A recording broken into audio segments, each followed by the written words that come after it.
This is a coping mechanism podcast. This is a coping mechanism podcast. This is a coping mechanism podcast. Greetings, one and all, to the pilot episode of This is a Coping Mechanism podcast. I am one of your hosts, Ted, joined as always by my friend and co-host. I'm Bessie. Join us in this podcast where we... Do you want to write it down? I should write it down. Where is it? It's at Join us. Would you like a I have a pen and an highlighter. And I'm Bessie. Join us in how we cope with things in this satire life of ours with movies, media, mysteries, and more. Content warnings and trigger warnings and spoilers will always be in the notes for you to check out. And what are we getting into today? Well, first off, I want to do a quick shout out for our video viewers. If you're watching us on YouTube, you might get a view of our third co-host, the lovely Alora. She's laying on the couch between us taking a little nap. The cutest. Right? She is a cutie patootie, but she is always so sleepy. Cuddliest dog I've ever met in my life. Anyway, well, first off, I just want to ask, how you doing? I'm how good. You been? I'm feeling good. Excited for this. Yeah, nervous, but A excited. little nervous. Yeah, you know, sometimes that I forget. It's hard for me because I'm on camera a lot. I'm on mic a lot. I host another few podcasts, so for me, talking to a mic, talking on camera is second nature. It's easy. Yeah, it's easy peasy. And even though you've done this before, because this is almost a iterative on your previous podcast, correct? Mm-hmm. Yeah. But it's still it's a muscle you haven't flexed in a while, so it's something you're getting used to. It feels like stage fright almost. Like I have horrible stage fright. You know, taking speech in high school, I did one speech in front of the class, Really? and she somehow still passed me because I just didn't disrupt the class. But I do not like public speaking. I don't like being looked at, unless it's like unless you're in my chair. That's like my most But that's comfortable your, and like, confident. Controlled. Yeah. So this I'll environment. just have to loosey goosey up, you know. Yeah, But your energy already makes me feel better about easier. it. I really liked public speaking when I took it. Okay. I remember the best speech I've ever done.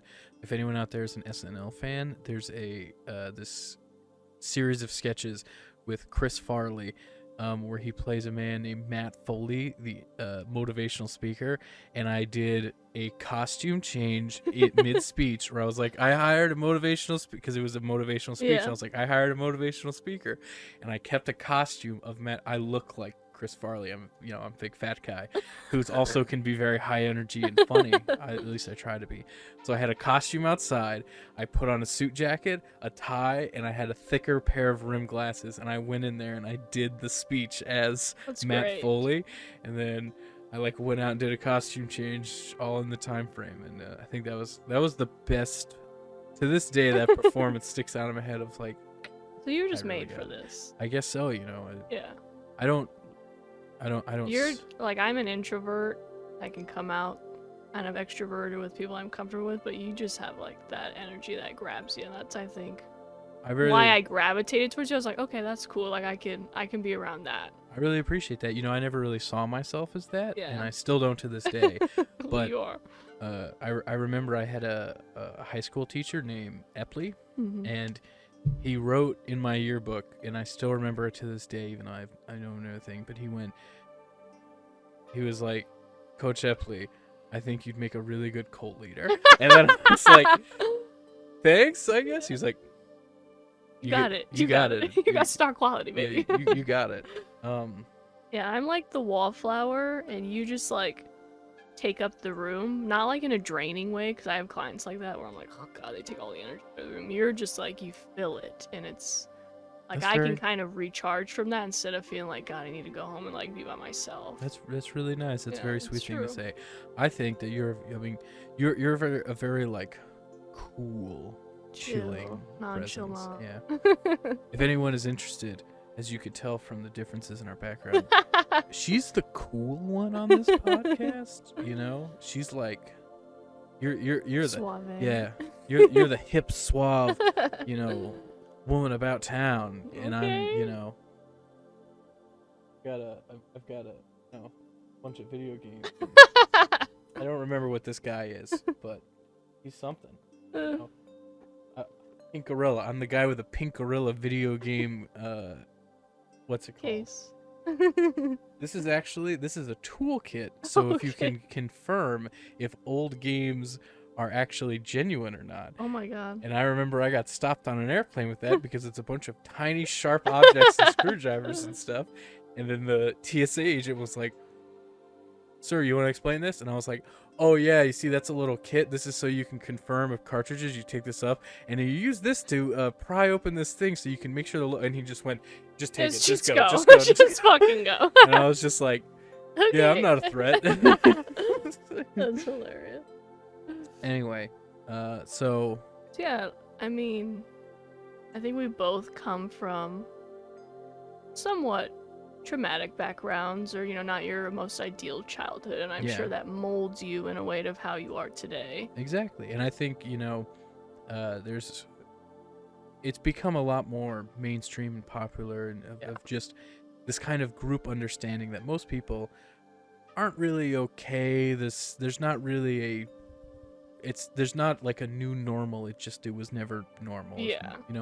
Everyone has had trauma. Everyone has had uncomfortability in their backgrounds. Yeah, we all got some shit. Exactly. Everyone's got something. And like our background may have been a lot less than ideal Sure. versus some other people. But yeah, everyone's got their stuff, but this is kind of how we cope with our stuff. This We'll give you a little rundown of yeah. how we've, as adults, become self-aware enough to be like, oh shit, I did XYZ as a kid, that made me into who I am today, this is why I'm into this, or how I do this, and Yeah, and that actually feeds into our topic discussion of today, which is our first coping mechanism, even though usual episodes of this show, if we do end up putting this out, because this is our pilot, but maybe if we get their Patreon exclusive stuff, or even if, I could see putting this out. yeah. But most of our episodes won't be this like strict in the context with the title of the show, but we thought it fitting to kind of work out the kinks with this topic. Exactly. Want to start it? Sure. Well, like I said before, neither one of us had the most ideal childhoods. Sure. We've talked about it somewhat. I think I've definitely talked a bit more about it. Sure. Just because I talk a bit more. There you go. I don't know if you guys could tell. I'm getting used to the new camera position, because for most of my stuff the camera is like here, so I have like tape marker and I have like muscle memory of where I look to. And you're like, and up a little bit. And I'm like, and it's not there, and it's over. There I am. There's my mark. Anyway, so, but like, I'm sure if you maintain listening to this podcast, you'll learn everything there is to know about me. But starting out, at least for the context of this, for my first coping mechanism, whenever we discussed this topic, and which I don't think we actually recorded that bit where I was like, I think you're the one that came up with this topic. Oh yeah, that was all you. Yep. Apparently that was me, but I had it locked down. But when I was a kid, I grew up with 3 brothers who we all fought all the time, and not like, oh, You're 2 sets of twins. yeah, we're 2 sets of twins, all boys. My brother's 2 years older, and we like legitimately fought. There's an episode of this sitcom called How I Met Your Mother Okay. that when I watched, I was like, That's it. that's it. That's my life. Where Jason Segel's character, Marshall, is talking about how he grew up with a bunch of brothers, and he's just like, I know how to fight. I grew up with 4 brothers. Right. And everyone's like, whatever. Because they all are so nice and love each other Right. that they're like, okay, you know how to fight. And then in the end of the episode, they do like a flashback where everyone's shirtless, breaking things over one another, like beating and throwing each other, and he takes a pot of hot coffee, chucks it on the group of people, and slams it down. And that legitimately it wasn't. It You're was like, boiling. yeah, that's it. Yeah, it was like you put a thing of water in the microwave, and and then just like chucked it on us, and then we. God damn. But hey, at least you are ready. Yeah. For anything. So, but I saw that and I was like, that's what it was like. But still, growing up with like that, you know, we grew up, we were not affluent. We were very poor. I remember my father used to say growing up all the time, he's like, we're not poor, we're broke. What's the difference? I'm glad you asked. So the difference is that and not to me, but to my the explanation that was given to me a lot as a child, like, was that a poor person doesn't have the ability to go and get more money, where a broke person can make more money. Got it. And which I know what you're thinking, but then why were we always broke? And I was like, you know, now I'm looking back like, well, for sure we were just poor. My mom always used the term lower income. Like, we hit the bracket of there's low income, middle, you know, shit in between that, high. We were always like middle to lower. That's how she described it. I always was like, but I never like wanted for anything like that, like roof, food, clothes. Well, you know, like, so obviously not that. I've talked about this quite a bit, not on camera, but I'm sure I have at some point, but like how I didn't know my childhood was bad until I was like in college, right? Where I was telling this story. You don't know when you're in it because that's all you know. Exactly. You have no contact. You're coping, but or like going to a friend's house and they got a 2-story house and you're like, oh, this is a little more. Yeah, I'm like, wow, you guys rich. You guys got a lot of stuff. But you know, you're coping with stuff that you're not even know you're coping aware with. of, yeah. But I remember I was telling this story about how we were homeless for a time, and I was telling a story to this person in college, and about how like we freaked out because we got socks as a present, and we didn't have socks, and our shoes, because we had to walk everywhere, were like cutting the heels of our feet, blistering and all that. Yeah, and then we got, and I was like, I was really excited, and then I remember my twin brother Alex coming up to me in the cafeteria, and like he whacks me and he whispers and he's like, what the hell are you doing? Why are you telling that story to people? And I'm like, because it happened story, and it came up. And then he was like, I don't want people to know that shit. And I was like, why? And he was like, because it's dramatic, it's fucked up. And I was like, I guess it is now that you mention it. And then it was like this wool got pulled over in an instance of like, things, like, I knew things weren't like great, but I didn't know things were bad. I mean, because I'm sure at some point, even as a kid, you kind of think like, well, it could be worse. You know, so you're just like accepting this is my experience. And what else are you gonna do as a kid, you know? Like, you can't do shit else. Yeah, exactly. Like, I knew I have family members who I won't name names because, one, I don't know many of their full names because I don't talk to them and haven't for many years. But I would see how they treated their families, and it was worse. And then my dad would bring that up and be like, it could be worse because of these people who we know and who I see, and I'm like, could be like that. Yeah, it could be. I could be you know, Lollapalooza's kids who make some kneel on rice, you know, as punishment for hours, or you know. I remember I had these one cousins who tried to tunnel out of their house to get out. So they like dug through their closet and tried to tunnel out, which I remember even when I was a kid, I was like, that's insane. I was like, oh, it's because they were like mistreated. Yeah, they were driven to it. Yeah. I mean, it's also crazy just how as a kid you come up with those things to protect yourself, even probably with not even realizing it. Yeah, definitely. What would you say you kind of got into as a kid to kind of remove yourself either physically or mentally from your surroundings? So for me, and it was, well, as second, I had this like locked. was going to the library. The school library sometimes, but mainly the public library. Because we grew up in a very small Texas town, like incredibly small. And for most of our lives until we had to move, we moved to the big city of this smaller town. But like, I remember it had a Walmart, so I was like, it's a city, it's got a Walmart. We didn't have a Walmart. We had a... You're like, this is it.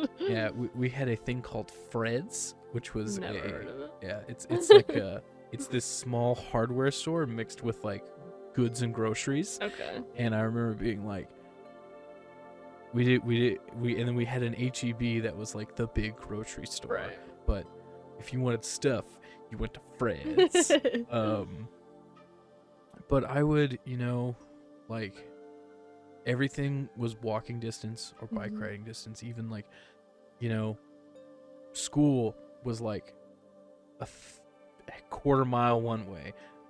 The store was a quarter mile another way. We were like smack dab in the center of town. And the library was just like, I remember you would go, I would literally turn, because we were the only house in our block. It was our house, a field, because it was where the reservoir was. So there was only one house that was built there.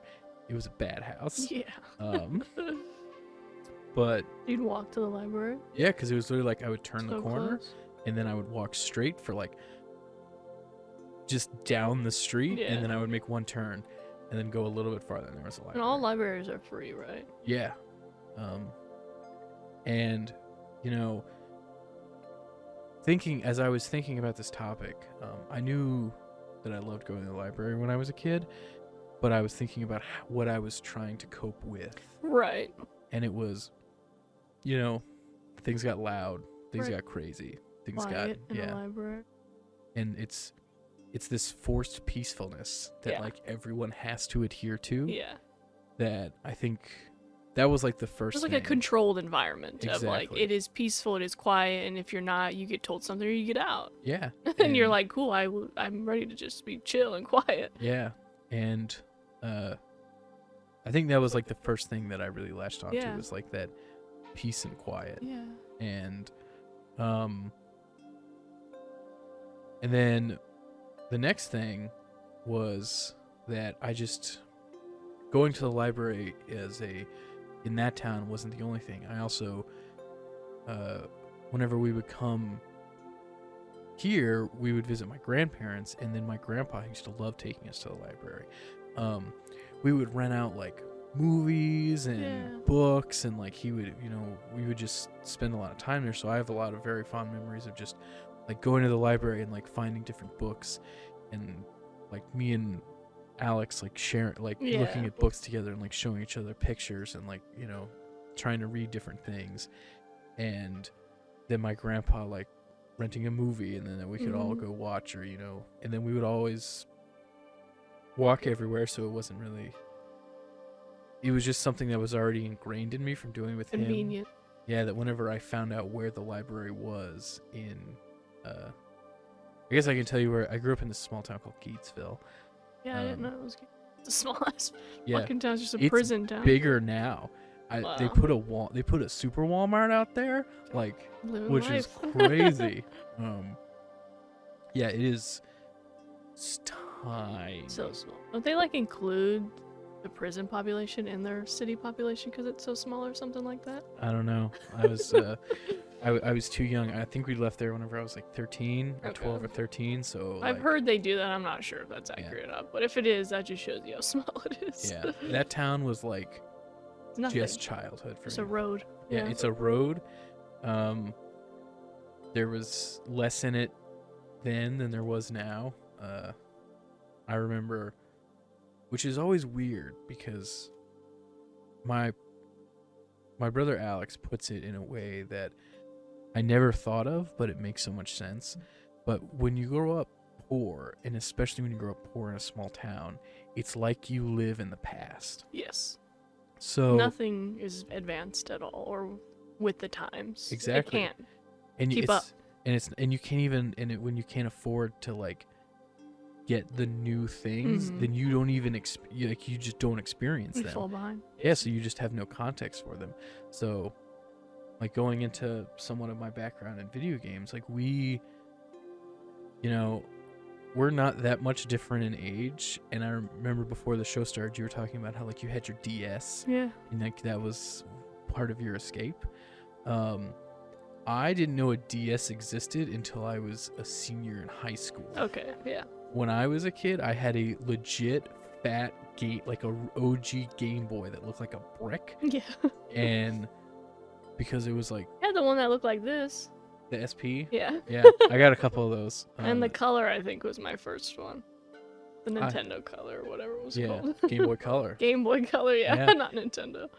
So the original Game Boy was bigger than a brick. Okay. It was green. It just had different shades of green that it would use to show things. And no light, no nothing. And I remember I got a Game Boy Color. Well, my point is that all the stuff we had was older. Because so like we kind of lived in like, it was like we lived in the 80s, you know, because like my dad, you know, he only we only really listened to like 80s music, and then we watched 80s movies and played all these old video games and stuff like that. So you were in their time. Exactly. And then I mean, when you look around a small town, it doesn't really change. So, you know, I remember, you know, cutting grass so I could go up the street to the Burger Boy and buy the homemade ice cream, and you know, and because it was just like a drive-in, but there's nothing else there, so you would just go there and kind of hang out. That's why people get stuck in towns like that, because there is no room for growth or development, and you kind of almost get comfortable, or you don't realize you know, like it's hard to just get out of shit like that without some help. Yeah. But I think that was another part of going to the library was escape, was that I learned to escape in stories. Yeah. Because I remember they had like these really big, those like the study corner desks, you know, that are like just the wooden like places. And I remember I'd start, you know, I would just like go pick a book. And I remember I started looking at like animal books, like I think so many kids did, because it's like easy to understand, and you know, pictures. And then I would start looking at different stuff. And I remember the first book that I started reading in my local library when I was a kid, and I fell in love with it, and then I showed it to Alex and he fell in love with it, and then we read them all the time, was the series of Unfortunate Event books. You ever read those? No. I wasn't a big reader, but I did see the movies. Oh, I'm so sorry. The Netflix show is fantastic. It's like 1-to-1 to the book. Okay. Neil Patrick Harris plays the bad guy. Nice. And he's really good. So if you ever want to not read those books but get everything out of them, that Same context. Yeah, just watch the show. The movie, horrible. It made me I don't angry. even remember. I have somewhere on the shelf. They made a video game about it, and I have it, and it actually comes with a movie ticket to go see it in theaters, and I have the movie ticket in the box. That's so good. But yeah, Jim Carrey's good as the bad guy. It's just everything else. Everything else. But I remember, you know, we'd go in there, and me and Alex would go together sometimes, and you know, and we would just go in after school, because if the bus also, because of the way the bus stop worked, there wasn't a lot of buses, and by extension there wasn't a lot of bus stops. So we were actually closer to the library than we were to going home. Just drop off. Yeah, so we would just walk to the library, because it was like, hey, it's half a football field away. Yeah. Why not? Yeah, so I'd go there, do homework at the study place. Have your peace and quiet before you know what you're going home to. Yeah. Which was usually not the best. Right. But I fell in love with books and reading at that young age, and I remember just like reading so many like kids books and different of those. I never really got into like the YA stuff because I think I was too young. Mm-hmm. Because to give context, I'm going there, you know, or like walking around town and doing this whenever we're probably like 6, Right. you know, maybe 7. Mm-hmm.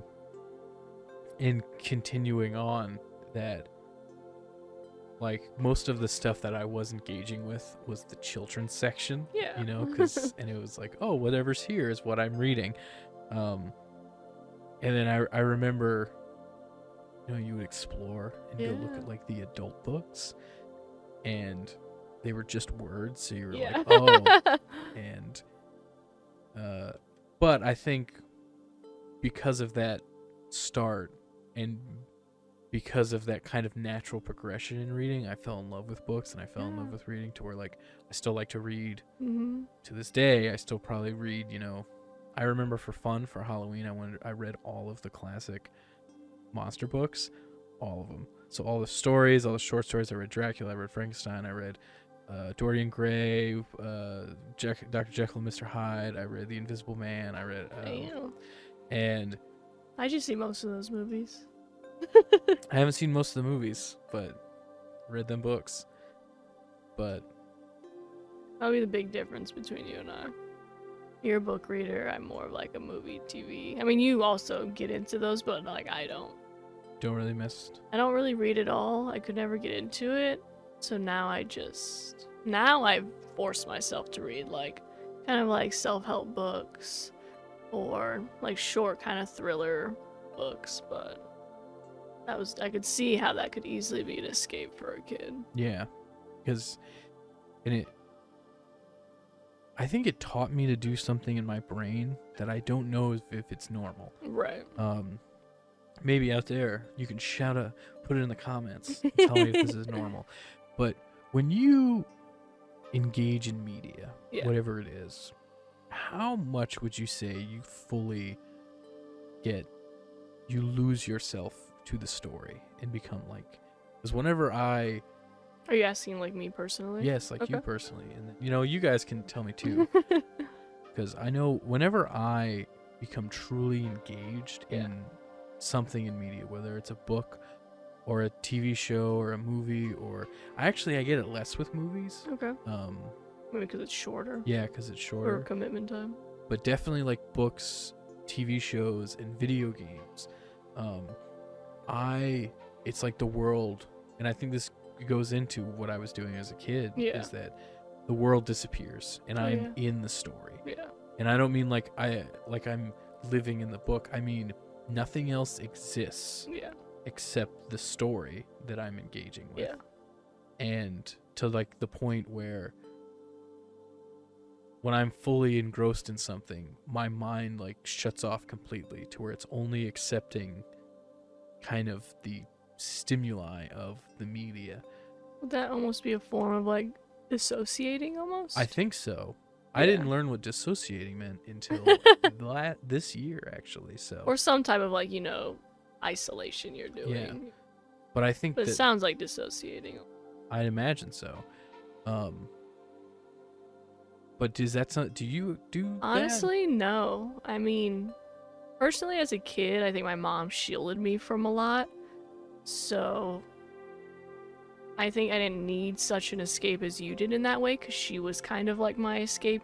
She would take me out of our environment or do things with me. I wish. Yeah. But even like when I was really into like playing my DS and Pokemon as a kid with like my nephew, I would get into it and I loved to do it all day and I'd look forward to it all day, but I wouldn't kind of like get lost in it in a way. But I would say I'm very, I don't know if like empath is the word, but I feel like I personally really am like an empath in the sense of like I kind of get lost when I watch movies or TV or documentaries. I get so emotionally connected in it that like even if I sat here long with you, I probably would start tearing up just thinking about some of like those I can think of, like I get so engrossed in like, oh my god, that's so terrible. Like I feel their feelings so they feel like mine. That's kind of... Yeah. So in that way, yes, but not like almost like I attached it and took it home with me and also put their feelings on me too, because I was almost like trying to take it on also, like, oh my god, that must be so bad, you know? Yeah, I think that fits quite a lot into what I'm talking about here, Yeah. because I definitely do that too. Like, I can scroll even on fucking TikTok, and it's like a cat being rescued who's a stray, and I'm literally like fucking crying, and I'm like, that's so fucking terrible, you know? Yeah, I think I need a little bit more time to get to But that level of attachment. yeah. But I don't like being that way, but I think it's almost being overly self-aware in a way where you're just so sensitive to emotion that it triggers you when anyone's feeling that way you feel it with. Yeah, I definitely, I think I kind of matched you on that, especially in the context of this, of like, you know, because I do that to this day where watching something, you know, when I start getting in that way of like full connection, like I will tear up. I'm an emotional guy, you know. I'm not gonna knock it.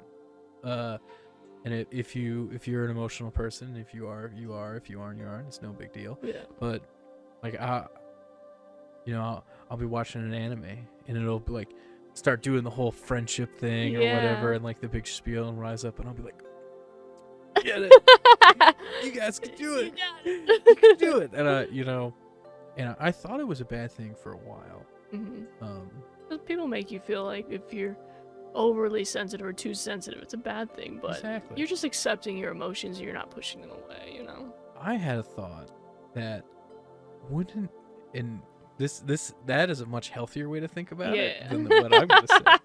What I thought was that wouldn't you rather, if you're engaging in media and you're engaging in this kind of like entertainment, don't you think you would get so much more out of it if you could connect with it on that level emotionally of like, well, because then what's the point of watching it? Which might sound terrible, but I think that's why a lot of guys like action movies. Because there is not much emotion. It's just action, action, holy shit, that's so cool. Keeps you entertained, and then it's over.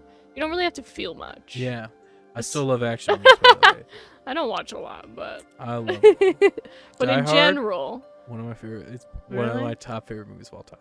Yeah. But... You know, I just came to realize, I was like, you know, I think I'm kind of lucky because I get a level of enjoyment out of media that most people just never will. No, because of this kind of, I guess, dissociative connection that I can put onto it. Yeah. But I don't think that's an unhealthy way. Yeah. But that all started with books, and books are the easiest thing to do it with because it's just you and the page, and I think that's what I like about reading, because like I listen to audiobooks too now, which is like that's how I was able to get through all of those. I just don't like most people's voices to listen to audiobooks. Yeah, that is. But whenever you're reading, like actually a book, which I still do that quite a bit, that I feel is the easiest to get engrossed with because it's a full. So much of your senses have to be tied up in that one task. Yeah. That's how you can kind of fall into it, of like your hands have to be turning the page and holding the book. Right. Your eyes are following along, your consciousness has to be like comprehending and living it. Because I can't read a book when there's noise, because then I feel like I'm not fully like engaging in enough, and I'm like, why did I just fucking read that sentence 3 fucking times, you know? Yeah. So I mean, I saw a TikTok once and a girl, and you'll probably get this more, but like a girl said, like, I didn't realize some of y'all really be reading books and don't like immerse yourself in the kind of like scenario, like you just read them for the words, like that's why you can't get into it. So some people I think don't even realize some people can't even create that space to like immerse themselves in books or anything like that. Like it is just words on paper to them. Yeah, which, man, that sucks. Yeah. Because you know, you start like, that's why I kind of like thrillers books, because I like horror, but I don't want like so much horror I'm like making up in my head these pictures of like horrific things. But I do like kind of like imagining how I would imagine that character and like what they kind of would be like, you know, which is I'm sure why sometimes movies ruin those things, because everyone has their own idea. Yeah, everyone has their own image of how something But I do goes do in that where I'm like, oh fuck, this is what she probably looks like, you know. I remember there's a one of my other favorite book series from when I was a kid, but whenever I got into it, I was a little older. was this book series called Cirque du Freak. Okay. It is that can get pretty sad and kind of scary. Yeah. That was probably the most like YA Yeah. books I got into, but it wasn't. It doesn't really have those I tropes. just clicked. You meant YA as in young adult, Yes. right? You said it earlier, and I was like, I'm just gonna go with it. 'Cause I don't Have you know never heard what that, he's that talking term about. before? No. Oh, that's So like, I was like, yeah, sure. Mm-hmm, no, yeah, I like know the what you're Twilights, the saying. Yeah. Major, I get it now. I just clicked, and I was Yeah. like, oh, he meant young adult. Yeah. So, but I remember, I had an experience with this like recently, within the last like, it was like 2 years, where they made this book series into a manga, a comic. If you guys don't know, for the Japanese audience, because it wasn't translated. It translated really well to that, and also that's just a more successful media to sell something. Yeah.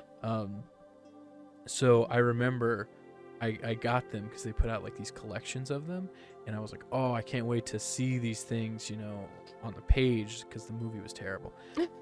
And this is just so you know, the same guy who did the Series of Unfortunate Events movie did the Cirque du Freak movie and ruined my entire childhood because they did both of those movies.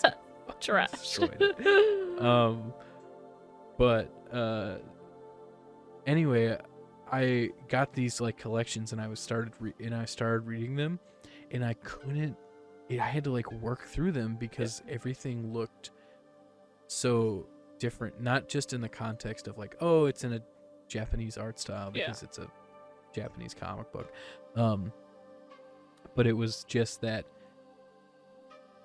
everyone was like so much younger than they were like in the page than they were in my head, because in my head when I was reading them and I was like 10, and because of the such adult scenarios that they're in, that I imagined them as like teenage years to adults, Right.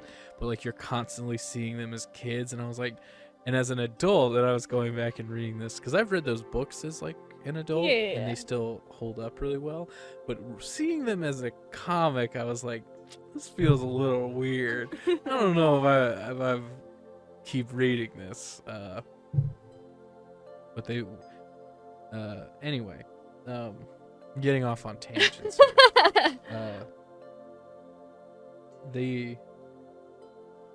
The other part that I've written down, because I have notes, was just computers. We had a computer when I was a kid, but we had like one, and we used it to like play some game stuff, but I didn't really know how to use a computer. Yeah. And going to the library, they had like the kids' computers, so it was like you could play games or like do stuff, and I remember like just sitting and exploring on just kind of exploring and messing around and with technology, which is something that I would fall out of for most of my life. I didn't get into like technology until I was like out of college.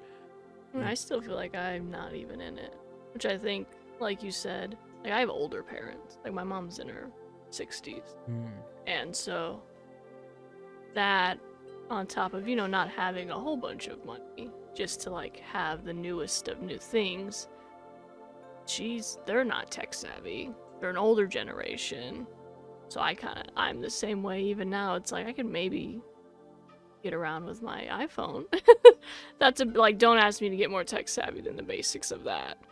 So I never dove into technology, computers, any of that stuff. I didn't get a touchscreen phone until I was I think last year in college or out of college. Yeah. And this is like years after the iPhone and stuff come for out. sure, yeah. I didn't go on the internet like other than for schoolwork. Okay.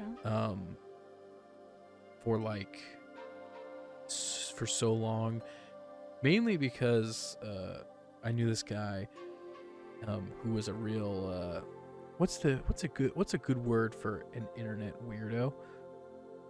A creep. Yeah, sure. He's a creepy, uncomfortable guy. He was one of those like stereotypical internet weirdos, had like the chin Just strap awkward, beard. yeah. A lot of weird stuff. But he was like, "Hey," but I was Anyone with a chin strap, that's just game over. yeah. Sorry, not sorry. I remember he was like, "Hey, have you seen this?" And I was like, "I told you I don't go on the internet. I told you I don't go on the internet." And then he stayed here. He stayed with us and our family for a little while whenever he was like, parents kicked him out. And he was like, "Hey, check out this this website called 4chan." Oh, This fuck. is like, I just recently learned about 4chan. yeah, I don't know if it's different now, but I gotta I think tell it's a you, little more monitored now, but it's still pretty out there. whenever he showed me and put me in front of a computer and was like, "Surf the internet. Here's a website to start with. It's called 4chan." Yeah, I was you were on thrown that to the fucking wolves. Yep, I was on that thing for about 4 minutes, and I saw things that still haunt me to this day that I'm like, that I learned is very normal for most people who grew up. Well, I was gonna say, even when I was in middle school, just access to, like, kind of like getting a little bit more of a smartphone and just fucking MySpace and the internet not being super, Yeah. what's Kind that of- word? Watched and Yeah. monitored. People weren't looking. I don't know if you guys remember, but, or maybe I don't even know if you've seen it, or not that you need to or heard of it, but like, I feel like I'm really desensitized to horrific images and stories because I've seen them so young. So like, Two Girls, One Cup, where you're just like, why am I 12 years old watching, I guess what I now know as a kink, but like, of like shitting in people's mouths. Shit like that, or like the girl who Like ate her that. the girl who ate her tampon. Oh, I don't like that. I don't like that. But like, we all thought it was almost funny. Like, can you stomach it and watch it was almost kind of like this game as a kid. That's And there'd be this, I think there's this one website, I don't fucking remember what it was called. Oh, it was called gore.com. And it was like the most gory I can put shit. two and two together on that name, let me And tell you. I'm like, why was it was almost just like, what else could be next, And then I feel like early high school it was those decapitating videos. And so it's always like, I feel like this generation with now the internet, it's pushing those boundaries of how far can we go. They do the same in horror movies to where it was like almost like a jump scare. Now we have body horror, we have Saw, like, we have these. The envelope is just It's just gone. It's gone, and I'm part of that generation where I am so desensitized to those things. That's the thing, is most of the people I know, because we're I think we're very, I actually don't know how old you are, but I'm pretty sure we're very similar in age. I'm 27 now. I'm 28. Okay, so we're yeah. neck and neck. So, there you go. But I just didn't engage. One, we didn't have like a whole lot of access to it. Yeah. But also, I just didn't engage with it, and that's probably why I don't do horror stuff very well. Is because It's niche. Yeah. You're either into it or you're not. I learned that it's normal for most people who grew up and still to this day, like, they're so like desensitized, and which is weird because like it's crazy to me that you casually brought up like decapitation videos, because like Casually. Yeah, just casually. But that's the way it is. It Most is. people they've just seen that, and they just live their lives with that in their head. And Well, it's now fine. even podcasts, it's so easily accessible in the sense of like, you're listening to this driving in your car to work, commuting, and listen to a true crime podcast, and they're talking about how he raped her, he decapitated her, chopped her up in pieces, he fucking ate a piece of her. Like, it's so just kind of like put out there nonchalantly without like reaction. Yeah. You're almost just like, oh, that's fucked. But then you're like, then what? You know? And you're like, I guess that just happens. Yeah, and you're just like, that's crazy. More. See, that's the thing, is that is one aspect of media that I never not engaged with, and I still really don't. But I saw, like, I guess I mean, I'm not going to go too into detail just because it seems like it would be kind of a thing here. But I saw like a clip of like a snuff thing. Yeah. And it was like, I was like, oh my God. And then I like backed out, and then I clicked on the neck, like another thing. And it was just like without going into too much detail, it was half a person, Yeah. and I was like, no. I should not see the insides of somebody. And I went and I was violent with this person who put me on it, and like Especially if, like, with no warning. That's traumatizing. I went out and I just started screaming. I was cussing at him, and then he thought it was funny, and when he laughed, I started punching. So I was like, what the hell's the matter? You sick? Blah, blah, blah. And I was like, and then, yeah, I found out that, and then he was like upset. He was like, what's wrong with Right, you? this is just a thing, people. And that's the way it is, most people. I mean, I'll definitely say, like, I love horror films, and I love true crime and documentaries of just people telling their stories, or getting their stories told for them in a way. I don't know why. I would think that for some people it's like, oh, well, you know, my upbringing wasn't normal or ideal. So you kind of normalize that by watching things that are also, you know, kind of extreme, or that are relatable, of like, oh, I'm used to seeing that, or it could be worse, it could be fucking this, you know? Yeah.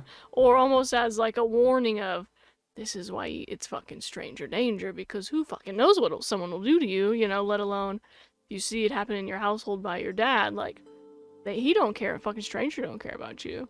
So I think in a way it's kind of like comfortable, because it's like also crazy, and then you think like, oh, it could be worse, and it's also preparing you for maybe what real life is like, or what could happen to you, or whatever. If you believe, I just like hear people's stories, because it's real, and it's not, I don't escape more so through like kind of fiction or fantasy. I like that real shit for some reason. I don't know, that stuff. Maybe part of it is like we were talking about before, of just how like engrossed that I get in. You feel it. Yeah, I feel it, and I get so involved in it that it's like I'm living it. Yeah. And I know that part of that is because, you know, we're not going like too in depth with it today, but I had some traumatic ass stuff happen. Yeah. And going into that true crime stuff, going into that horror stuff, it can be triggering. It kind of like it makes me remember, and it kind of makes me be like, I'm pretty close. Triggered. You know? No, for sure. I guess I almost use it as, instead of like a triggering way, it's a relatable thing. Yeah. Which is why I also think I only have actual friendships and what some might call trauma bonding, but I don't see it in an unhealthy way, obviously. I never heard that term. Yeah, so trauma bonding of, I can get more than surface level with you because you can actually understand. I can empathize. Yeah. And most people cannot empathize. They're like, oh, that's crazy. And I'm like, okay. And then they go back to whatever reality they live in, which is totally fine. But we lack, as a society, empathy.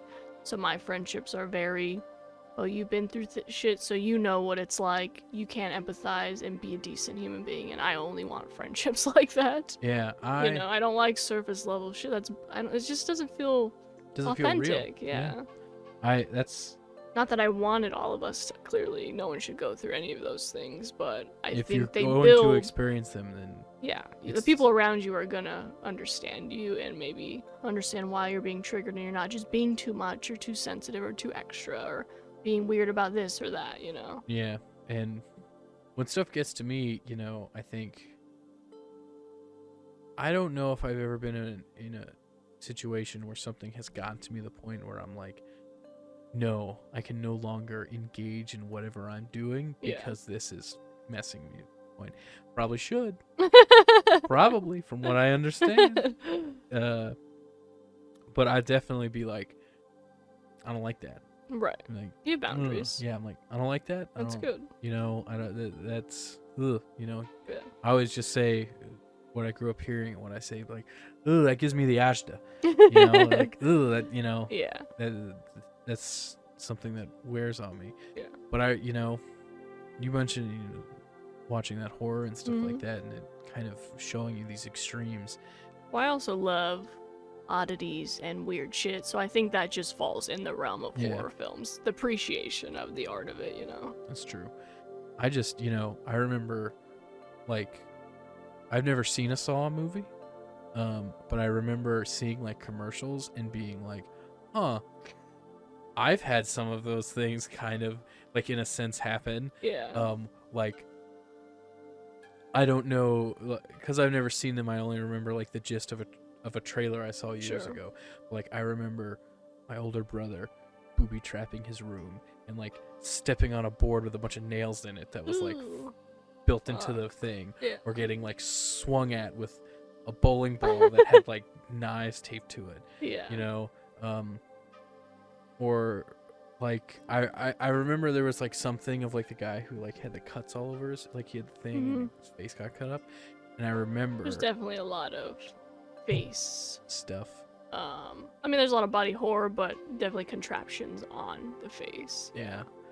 But I remember Like a reverse bear trap or some shit. I remember thinking of that and being like, oh, that's like the time when my dad got us all a bunch of swords, and then I fell asleep on the couch with a bunch of swords that were just open, and I woke up covered in blood and my Oh my face all God. cut up because I was sleeping with swords. You're like, this is too close to home. Yeah, and I'm like, I mean, you know your boundaries, and I can respect that, you know? yeah, that's something that I never really. In the body horror stuff, where I'm like, you won't like.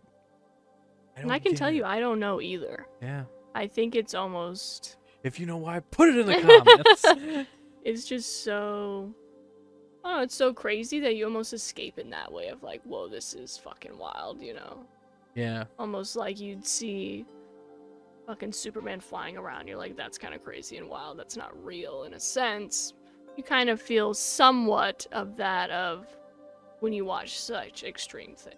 But that's the thing, is that kind of stuff is real, though. It is real. Because people Do those things. Yeah, like I don't know about you, but I've seen some people die, and I've seen some dead bodies in real life, and like whenever I see like that kind of stuff on the movie, like that's what pops in my head is that real world thing that I've seen.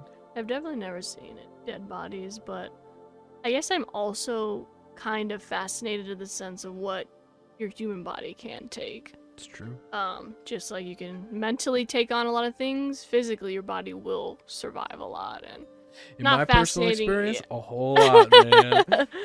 So it's just kind of like a holy fuck, this is crazy. You know?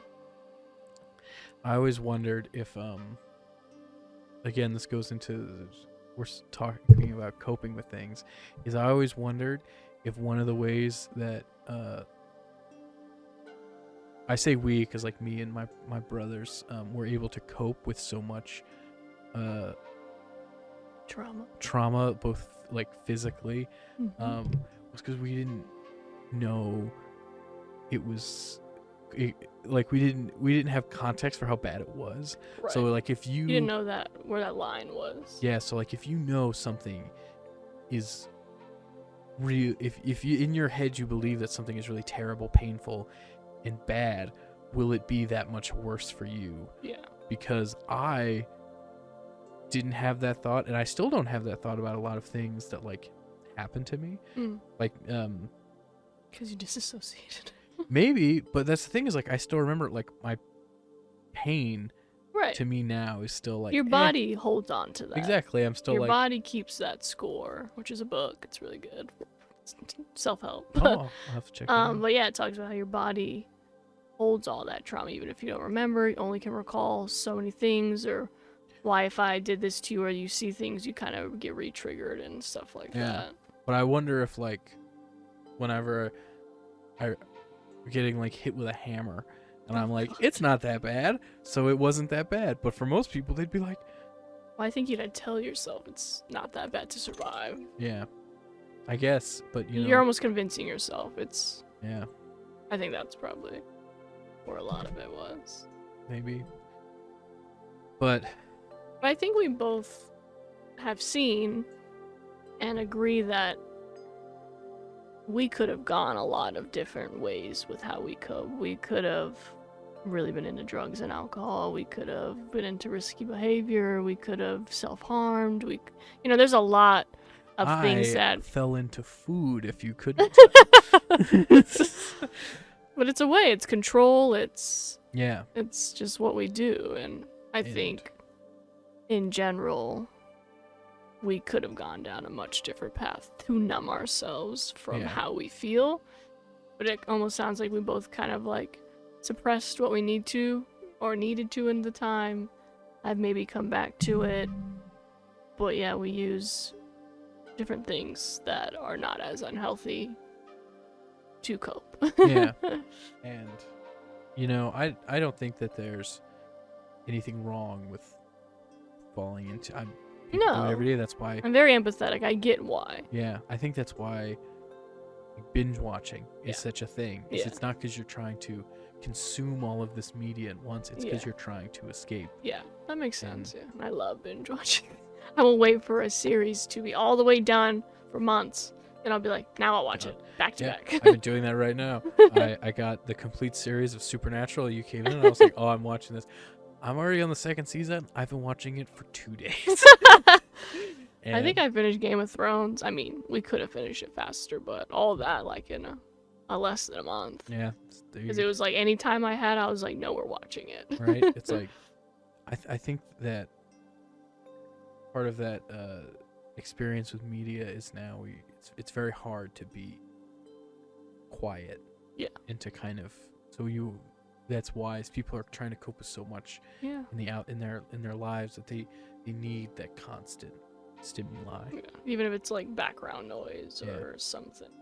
Which is why I think the library so healthy, because it's a absence of stimuli while it's still being a kind of safe and coping environment. It's like you don't need all of this extra stuff going in your head. Yeah. And I'm not saying that on a high horse. I will play podcasts and books and something. I'll always have something going. Yeah. So I'm not saying that it's like a different thing. Like you don't do it. But I think that I think that going into that kind of like safe space is still really good, which I wouldn't have said, but I actually went to my local library recently and I got a library card and everything. Look at you. And it was like so much nostalgia. I have one for where I live. I haven't been in like years, but I went there and I was like, man, this is awesome. And I was like, and I remember the librarian was like she seemed almost off-put because I went with both of our friends, Sebastian, and we got library cards together and we were like, fucking amped about it. Yeah, we're like, tell us more. And they're like, you can go here and you can use the computers. We're like, awesome. And I just like went around to my local library and I was like, man, this place is rad. There's less books than I thought there would be. But I guess that's part of it in my head. I guess there's a lot more when you're a kid. That's true too, yeah. But there was like there was a youth section that had like game systems, so you could go like check out a controller and go play something. They had like a wall of novels. They had a wall of like comics. They had a wall of all this stuff, and I was like, man, this is what I like. This is still just as good as I remember. Oh yeah. And this, I think, someone could still at any age. So many kids and adults are benefiting from that. You can get the same thing, and it's free and accessible. And right? It's one of the few amenities of our current society that is still like you get a free library. Yeah, which you can take this as the point of this episode or not, but support your local library. Literally. Yeah. It Go seems check it like out. they're very involved in the community, or they try to be. Right. So a lot of free things. My mom always used to take us there for like those public book readings. Yeah, and I'm all for drag queens reading to fucking kids, and I would have loved that as a kid. I'm so artsy, I would have like died for that. But yeah, it's a great. I always get emails from my local library like, we're hosting this, we're doing this, come check this out. You know, whether even you're an adult needing to learn some new things, like they're hosting things to give you a little something. They have community calendars and they're 9 times out of 10 the stuff that's being done is by the library. But I don't know, you know, I guess going back, maybe that's why I had this locked in my head so much, is because I went back so recently, then I was just like, man, Yeah. I don't like. I'm not gonna say that all of my childhood was bad or that I have nothing but bad memories, but I don't have any bad memories regarding the library. Yeah. And I think that is, definitely part of it. There's I mean, you could have escaped it in many other ways, on the streets, with running Yeah. with kids who coped in other ways, and you didn't, you know? I hate to say it, but my older brother, Yeah. that's what he did, Right. and that's It's never a great outcome. yeah, it didn't turn out great. But it's I don't fault people at all for going down Yeah. that road. It's hard to feel what you feel and be okay with it, you know? I think that I didn't have understanding like that for a I long didn't. time. I honestly, until like a lot of therapy, I think there's a fine line, and I've talked to people about it, and they're like, "Well, you're giving him an excuse," and I'm like, "No, you didn't fucking listen to me." There's a very thin, fine line of excuse and understanding, Yes. and I understand why my dad chose to be violent and chose drugs and alcohol because of how he was brought up.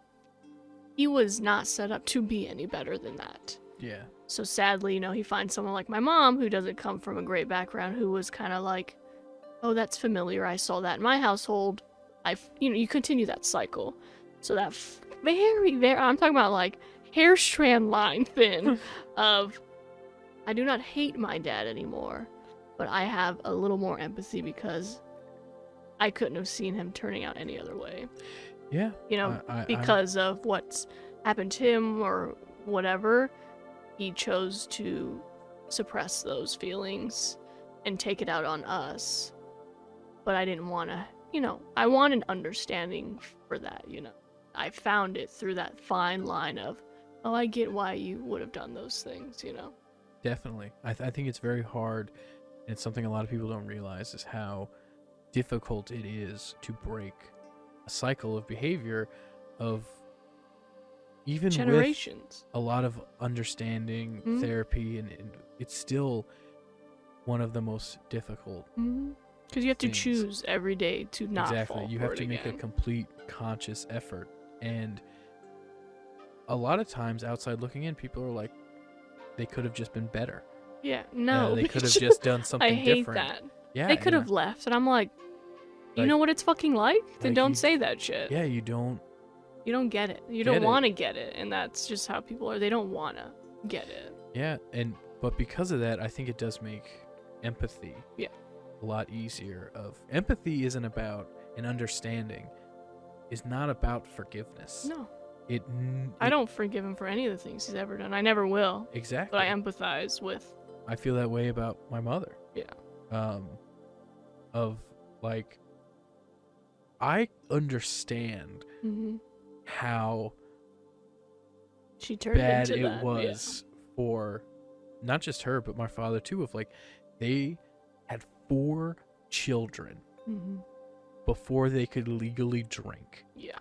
They both came from broken, not great homes. hmm They turned from children to survival mode, Yep. and they both coped with that in different ways. She coped in a similar, like a violent and kind Mhm. of alcohol way, and Yep.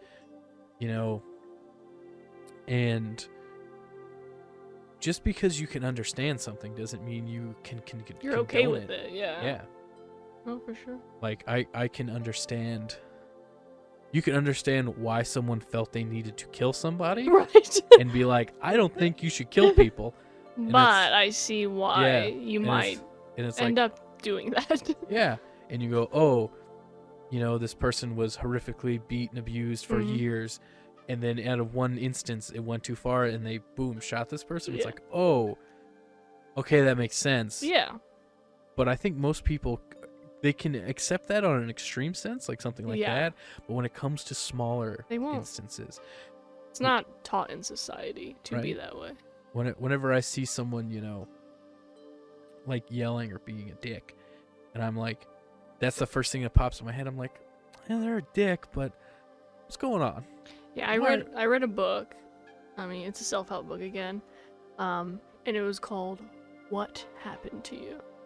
And it was pretty much like a dialogue. You're reading like a conversation, so it was like really easy to read. But it was pretty much how our society and just generational family stuff, we always ask someone like, you know, like when someone's homeless on the street, for example, you're always like, what's wrong with you? Like, get your shit together, don't be a fucking addict, you know, all these things, Yeah. instead of being like, what happened to you till you got to this point? It's such a much more understanding view.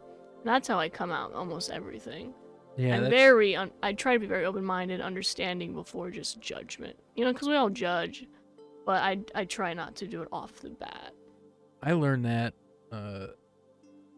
from an episode of a TV show, and I'm trying to remember what it was, but that's how I think of things. Yeah. Which, Not what, but why. yeah, of like someone. I remember someone's like going off and like going crazy, and then he's like, "Come on," and he's like trying to Yeah. fight this guy, and he's just like, and then the other guy's like, "Man, what's going on with you?"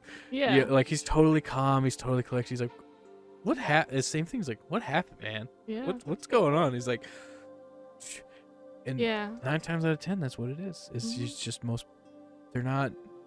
You think about yourself, and don't get me wrong. There's these kind of people are out there. I know that I'm friends with one where they just have these intense emotional responses. Yeah.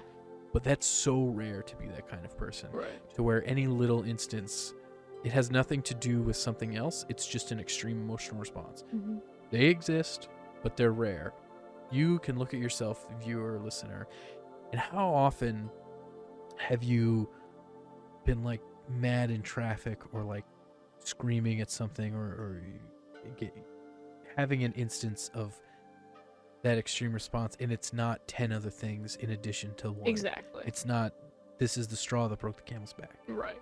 And I think most people, if they could kind of take that understanding and put that into other people, Oh yeah. they would have a better idea It'd of be what a empathizing. lot better world if that Yeah. was the case. I'd like to, I'd like to think so, but at the very least, you'd have a greater understanding for the concept of empathy. Yeah. And I know. So most of this conversation has kind of been, I felt like more on my end. We talked about it a little bit off mic about how Mm-hmm. you couldn't really narrow down like your first. Yeah, I hard thought that coping was such a great question of like, hey, we could talk about maybe when we realized one of our first COVID, and I was just like stunted. Fucking drove an hour home and was like, I have no fucking idea. And like I said earlier, like my mom shielded me from a lot, so I think in a way she was my coping, my escape, my safe place. But as a kid, I wasn't an outgoing kid. I was very shy. But it was more kind of just like an overthinking, kind of like anxiety driven more with coping. Like I learned to like read my dad's footsteps. And I'm like, okay, those are fucking, I'm pissed off, you know? Things like that. Like the room, the body language, the feel of it, you know? Yeah. Which is why it probably feels like such an empath, because I had to learn to read those quickly. Or like making up scenarios in my head towards like, well, just in case this shit happened. I've gone over it 1,000 times a different way on what I could do or how we would go about it or shit like that. So I feel like that was more me as a kid. I think this is why we became friends so fast, is because we're like one-to-one on the brain there. Yeah. But you know, I had my escape with like TV and shows in a sense. I feel like it wasn't until I got older I kind of realized how I cope with things, how I do now. It's very still much, you know, I still overthink and analyze things. I get defensive just because, you know, I'm sure your parents do too, you know, they come at you angry and you almost have to be like ready to fight for yourself in a sense. Oh. So you still do it now, but you're like, fuck, why am I being defensive? It's not about that, you know? My father legitimately and intentionally taught us that if we were able to defend ourselves like in a lawyer, and if we won, we got away with it. Even if we did something bad, if we could defend ourselves in a sense and win, and like we could get away with it. Yeah. So that's why like I'm very good at talking and de-escalating and having those Sure. kind of argumentative conversations with people is because I was, put through the ringer of You had could to. of like Yeah. you could call it, I mean, abuse, of this like mental abuse of someone. Imagine someone coming at you crazy Yeah. and being like, deal with it or it's gonna get worse. Yeah. And you're like, And- fuck, I'll deal with it then. Yeah, and then the more you learn to deal with it, the more you're like intentionally being like, okay, you dealt with it. See you next time. Yeah. Like a And- challenge almost. Exactly. And because of that, I had this conversation with my father the other day, Really? where a friend of mine was his brother's going through some very serious problems right now, and I was visiting him, and I was trying to tell him, give him advice on how he needs to respond Yeah. to the things happening to him. I don't want to go into too much detail, just because that's their privacy. Yeah. But I came back and I was talking. Me and my brother were there, and we were talking about their dad, and I was telling him about what's going on. And I was like, yeah, and I was telling him to do this and act like this, because if he breaks or engages, it's just gonna get worse. Mm-hmm. And I was like, all that, lawyer training. and then my father was like, you're welcome. And then I was like, and then my brother Alex was like, yes, but was it worth all the abuse? Yeah, fuck no. And I was like, I don't think so. And he was like, well, it's a good skill you have. And it's like, I guess, I don't think it was worth it, but you're right. It is a good skill I have. It's a good life skill that, I have in my back pocket. So it's, you got to take the good with the bad sometimes. Yeah. Gotta make the most of it. But no, I think, yeah, my escapes were a little different than yours, but also very similar, So now I think I kind of just, with a lot of therapy and just giving myself grace and surrounding myself with people, I love and I always are. want to try therapy. I mean, I will say I've only had 2 therapists, and the first one was horrific. So it's like, I cut hair. I'm sure some of y'all have had bad haircuts. So, not this one. This one she did. It's really good. But it's like, just because you're licensed doesn't mean you're good at it. Yeah. And so I think there are too many people out there who go into that profession either just doing it to do it or doing it as like kind of like a narcissistic thing or power and control. So you kind of might have to go through some that are horrible, and that might be very off-putting. It's expensive, and you shouldn't have to do that. Luckily, after that first one, I did it like when I was like a 18-year-old, but I found one kind of more off the bat, and I was like, oh fuck, she's good. So but once you find that kind of safe space with it, it's like, holy fuck, this is life-changing, And I think we all need it, even if you haven't been through traumatic things. Everyone just needs a space that's not your friends and family to just be like, bleh, that like you can comfortably express. Exactly, and leave it there, and that's it. But so now, I take care of my mental health. I exercise. I, just try to lead a life that's taking care of myself, and kind of, when you go through such traumatic things, I don't think people realize your whole nervous system changes to survive. So you kind of have to rewire yourself, and that's just what I'm trying to do. I've got whole chunks of my memory that are just gone. Yeah. That I didn't learn until the past couple of years. That's totally normal for people. I don't remember a lot of my childhood either. Yeah.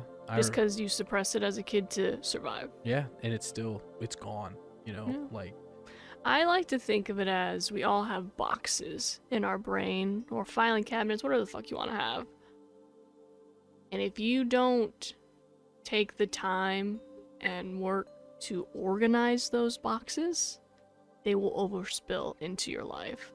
So I have boxes, they're organized, and I can go back to them if needed, or if I need to touch here and there, but they're not any longer flowing out in my everyday or my relationships. Like I've organized them, so I know they're there, I've gone through them, and I'm okay with them. And some things will always trigger me, and that's just okay, and you just have to accept some shit's just gonna be that way.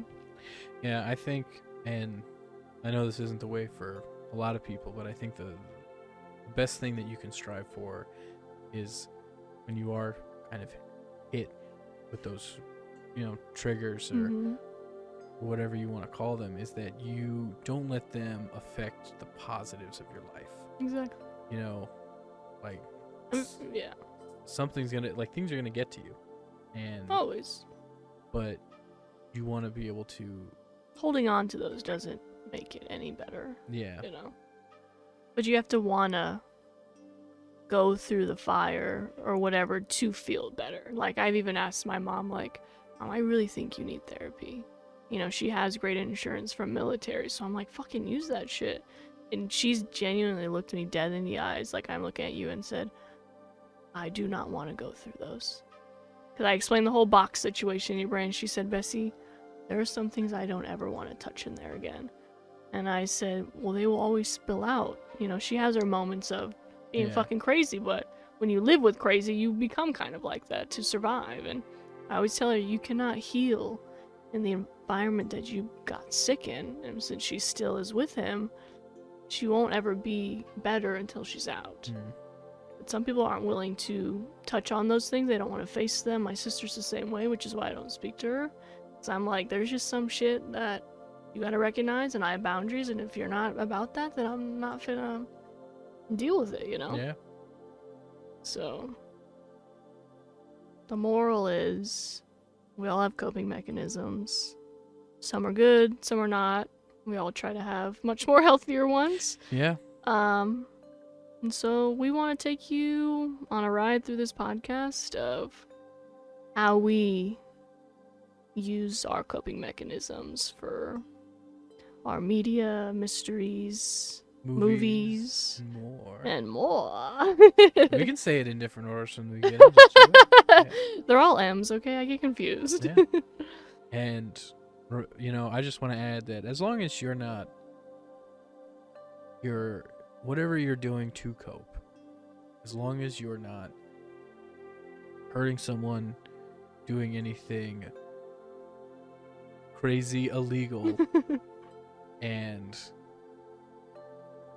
if you're doing it with someone else, it's consensual, then don't be ashamed. Don't let someone bully your hobbies, but whatever you're using to cope, because it's your life. You're gonna let someone else bother how much you enjoy it. Exactly. And if you are doing something maybe not as healthy, I hope you can get some enjoyment out of this podcast as we go on. Use it for points and tips as maybe I can try something else, or maybe just become a little more self-aware and give yourself a little more grace that you don't have to do those things that aren't as healthy and get to that other side. Yeah. Or worst case scenario, subscribe and then just play it in the background. You can even turn the volume. We want those watch minutes. We want those listen minutes. We need those numbers up, baby. And if you need a little bit more out of this, and you love video games, That's Ted, true. You can check out the Social Nerds on YouTube, Twitch, all of our socials. You can feel free to check those out if you're interested in video games like Let's Plays, podcasts. I have a few retrospective and kind of those kinds of videos up. I'd love to have you over there. Yeah, we'll put all those links in the notes. You can follow me at Ted H Social Nerd, I think. We'll put it in the notes, so you can just click that link there. It'll be in the description. I'll know it for next time for our next wrap up. Anything that you want to plug? No, just Okay. thanks for listening. Thanks for coping with us, and be safe out there. Yeah, stay coping. Bye. Bye.